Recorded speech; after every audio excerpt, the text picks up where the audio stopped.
Hello বন্ধুরা, আশা করি তোমরা সবাই ভালো আছো। দেখো এই দিদিটাকে আবার ফুল এনেছে, কিন্তু আজকে আমাদের কাউকে দেয়নি, ঠাকুরকে দেবে। সকালে বিশেষ কোনো কাজ ছিল না, মেয়ে ঘুরতে গেছে, তো ঘুমিয়ে ঘামিয়ে যখন উঠলাম ঋতু বললাম আমাদের বাড়িতে আসতো, আমি আর কাপু চলে গেলাম ঋতুর বাড়িতে। ঋতুর বাড়িতে গিয়ে ঋতুর মায়ের সাথে ফটো সেশন করলাম।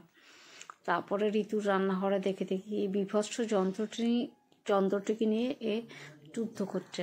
পাম্প স্টোভ, বাপরে কি ডেঞ্জারাস। যাই হোক, আবার হালকা হালকা কেরোসিন তেলের গন্ধও বেরোচ্ছিল। আমার তো দেখে খুব ভয় লাগছে যে এবার বাস্ট ফাস্ট না করে। যাই হোক, কারণ অনেক দিন ইউজ না করলে যা হয় আর কি, কারণ ওর হঠাৎ করে দুপুরবেলা গ্যাস শেষ হয়ে গেছিলো, তো ও রাত্রের খাবার গরম করার জন্য এটাকে জ্বালানোর চেষ্টা করছিল। যাই হোক, এবার দেখো এই রাত্রের খাবার গরম করছে। তারপর আমরা বেরিয়ে এসেছিলাম কাবুকে ছাড়তে।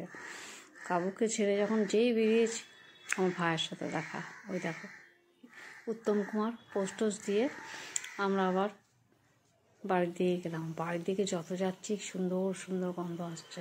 কিসের গন্ধ বলো তো? গোবিন্দভোগ চাল আর মুগের ডাল। বুঝতেই পারছো কী হচ্ছে, খিচুড়ি। ভালো লাগে না সরস্বতী পুজোর এই খিচুড়ি? আমি দাঁড়িয়ে পড়েছি, দাঁড়িয়ে ভিডিও নিয়ে অনেকক্ষণ ধরে ওয়েট করছি, তবে খিচুড়িটা হবে কতক্ষণ। যাই হোক, খিচুড়ি হতে একটু টাইম লাগলো, তারপরে হলো তার ফোড়নটারও ভিডিও আমি করা ছাড়িনি, ফোড়নটারও ভিডিও করেছি। এই দেখো ফোড়ন দিচ্ছে। যাই হোক, তারপরে হচ্ছে বিতরণ। আর ভিডিওটি দেখে চলে আর যাই, কাল আসবো, টাটা।